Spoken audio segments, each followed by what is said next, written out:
Welcome back, Warriors. I'm on the Nitro, riding the night train. I don't mess with drinks more than three words, letters, all the above. Anyway, what we're going to do tonight has nothing to do with any of that. We're going to do regression.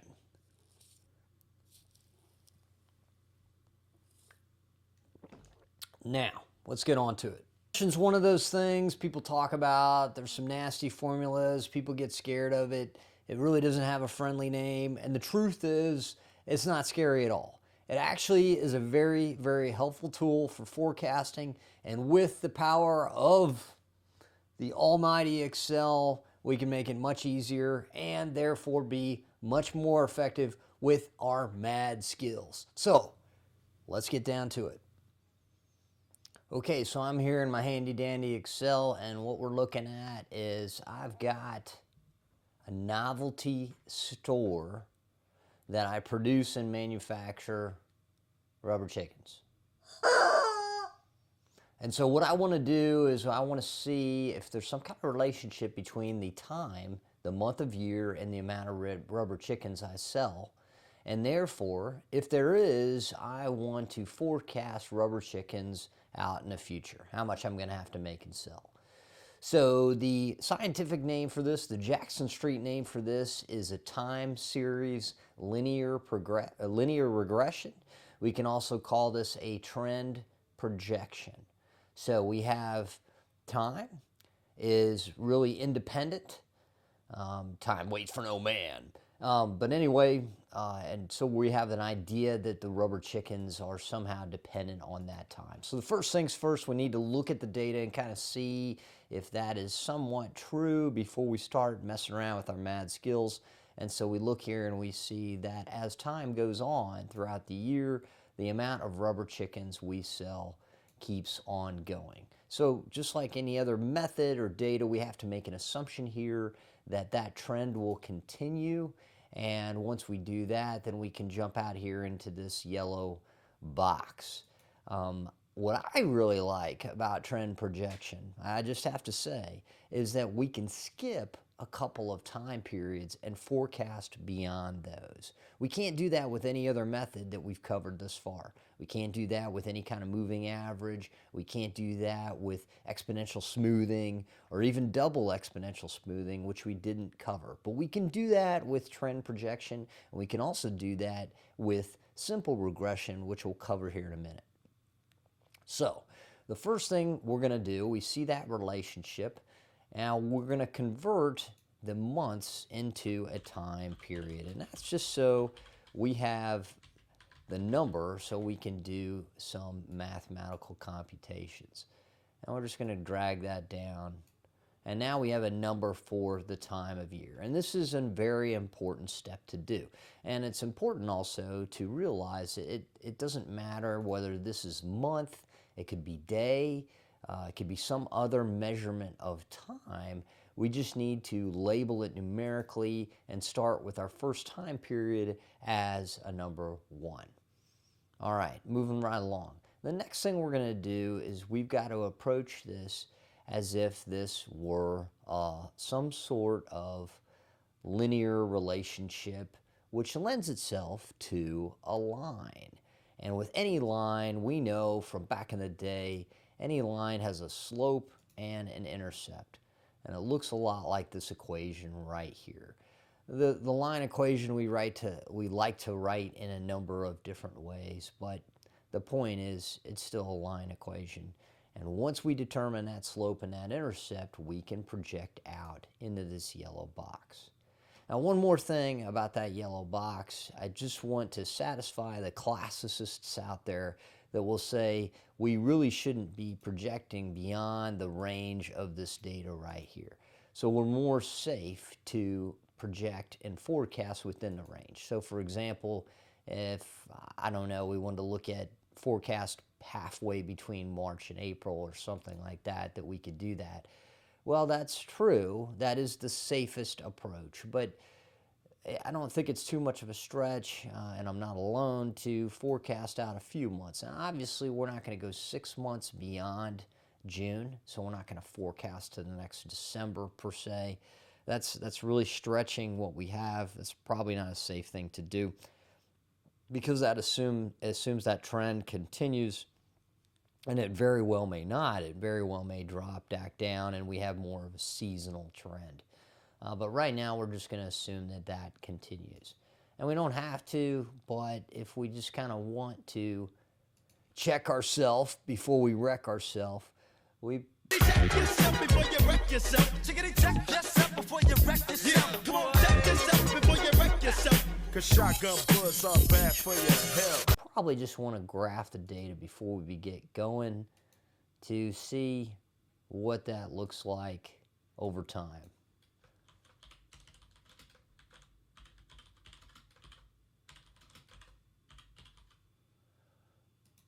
So we can see over time the amount of rubber chickens increases. So here's what we do. We want to identify, essentially what we're saying is that the amount of chickens is dependent on the time period. So that makes the time period independent. Rubber chickens dependent, and we know our friends X and Y in terms of independent and dependent. This is very important when it comes to setting up our formula over here for what the slope is. Now, our big brother Excel helps us out a lot. We just have to put slope, but it expects us to load the Y values in first. It's going to ding us if we don't. So we're going to load those Y values in, and we're going to load those X values in. Now, notice the mistake I just made because it's here early in the morning. That's what happens. But I'm not going to load those actual month names because Excel is not going to like that. It's not going to know what to do with that. It is going to know what to do with the numerical versions of those months. See what I did there? And another thing that I want you to see is I have these happy marriages. October goes with 344 and so on and so forth. I'm not going to use the 10, 11, 12 because I don't have happy marriages for those numbers and those time periods. One technique that I've used and you can use is to space out the July from the June on Excel physically. Give yourself some distance so you don't make that mistake of grabbing 10, 11, 12. I can't remember what Excel will do, and I'm not going to show you it anyway because you're not going to do it. Bam. Now we have a slope of 100. Now let's check it out. Let's just look at this. Yeah, these are increasing roughly by 100 with each time period. So that makes sense. That looks like what we should expect to see. Now we need to see that intercept. Well, let's think about this. If we take this little dot down here, and if we were to trace a line leftward back towards that y-intercept, that looks like a number that's around 200. It's not going to be 200 exactly, but we kind of know what to expect. So let's come up back here. We're going to do the same thing. This time we're going to type intercept, not with a Z. That's the French pronunciation. Anyway. And once again, we got to load those known Y's in there first. No, we're not going to use those months this time. We're going to use their time periods, and we're going to go down. Happy little marriages, once again, same, parentheses, and bam, 253 looks a lot like 200. It's not exactly, but it's what we would expect to see. Super. Now, what are we interested in? Are we interested in July? Are we interested in August? Are we interested in September? I'm interested in all of them, but I'm going to start with September just to show you the power of this method. We could jump out and skip a couple of months. So what we're going to do first is we're going to lead with that time period that essentially is our X. We're going to go out here, grab that, and we're going to multiply by that slope. Now, it's important that we lock down or reference that slope because we are going to drag here in a second. And with the power of PEMDAS, we're going to go ahead and add that intercept on at the tail end. We can also throw some dollar signs around that. It's all about the dollar, yo. I don't even know what that means. and 1458. So if we were to track out here, September is time period 12, and that's off our chart, but it makes sense. 1458 is a value of rubber chickens over time that we would expect to see. Now, the easy of it, here's where Excel hooks us up if we've done everything right. If we want to know August and September, all we got to do is drag upward. Our cell for time period is free. Our cell for slope and intercept are, quote, locked or referenced, and so we get numbers that all look like numbers we would expect to see. So there we go. Time series for rubber chickens. Linear regression is its other name. Now let's go to simple regression. Simple regression ain't no thing but a chicken wing. The bottom line is we need two variables, but we had two variables before with our linear regression. One of the variables was time. So that's kind of a little thing there. We need to grasp on that.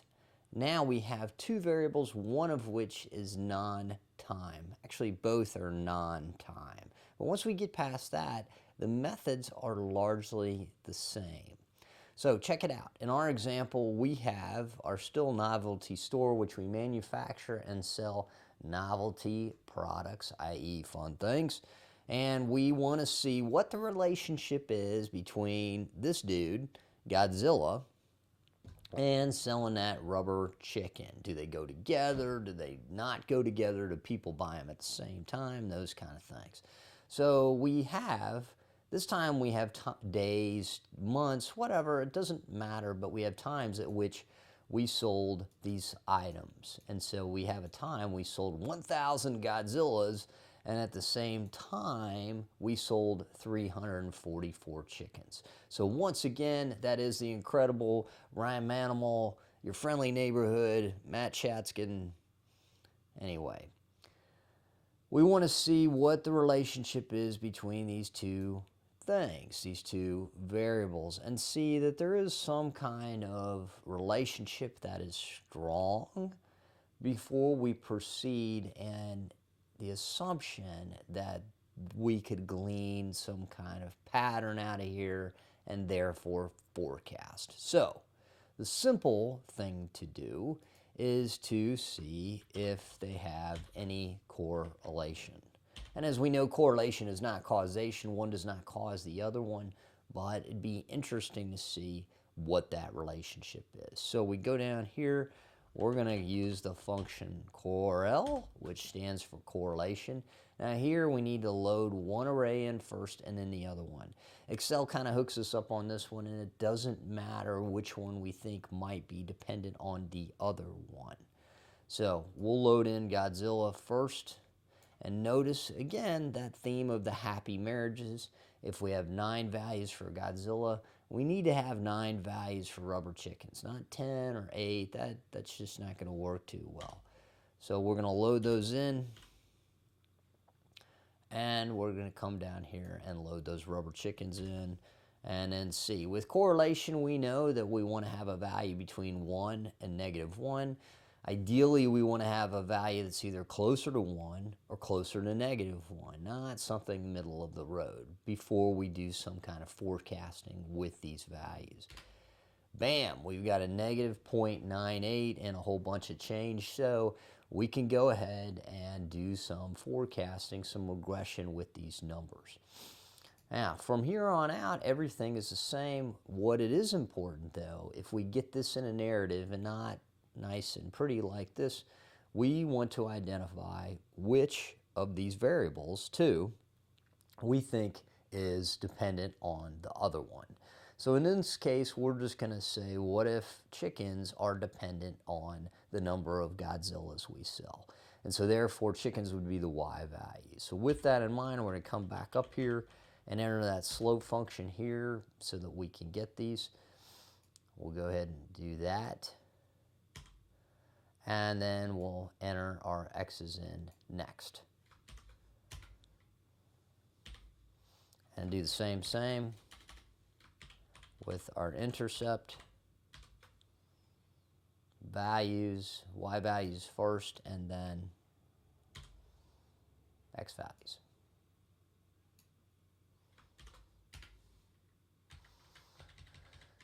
Okay, and we didn't plot those yet to really see if they do indeed make sense. It's not a required step, but in the spirit of Ice Cube, you know what's next.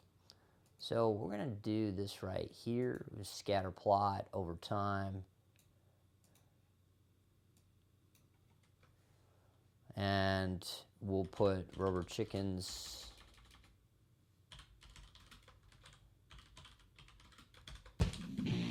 and go Godzilla. Yeah. All right. So let's check it out.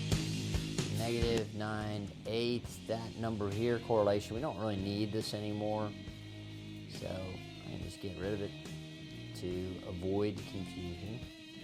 And we come back up here, that -0.98 is not this -0.98, different formulas. And we see that this is going down, so that makes sense.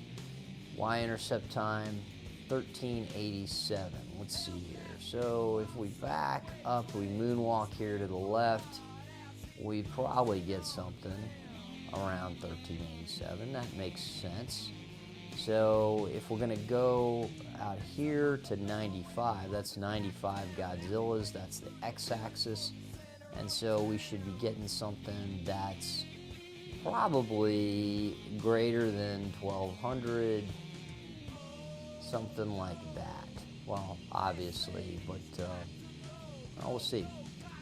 All right, so same method as before. We're going to lead with our x. Boom. We're going to multiply times that slope, lock that sucker down. And in spirit of PEMDAS, I just got to say that because it sounds cool, we're going to lock our y-intercept down. 1293, that's kind of what we thought would happen, so that makes sense. And then once again, we just have to drag upwards to get those other values, and those make sense too. So, to recap, regression, not a big scary thing. Actually, this is not a bunny, but, you know, pet the bunny. Whatever. The point is not to be scared of regression because of some big formula. We don't really have to fight the formula. We need to fight the numbers and use this forecasting tool for nice warrior power in depicting and predicting the future. And we can do that, again, with the help of Excel. We have two types of regression. We have trend progression, which is trend projection, and linear regression. And there we have time as our variable, our x variable, our independent variable. And then we have simple regression, and really the only difference there is now we have two variables. We need to identify which one we think is dependent on the other one. In terms of Excel tips and tricks and things to watch out for, remember to load those y's in first. Identify which is the independent variable, identify which is the dependent variable and load that sucker in first. Otherwise, Excel will give you some stuff that just doesn't make sense. Super. Go forth, do great things, like this video, hit the bell, send me Monopoly money, all that other kind of stuff. We'll see you next time.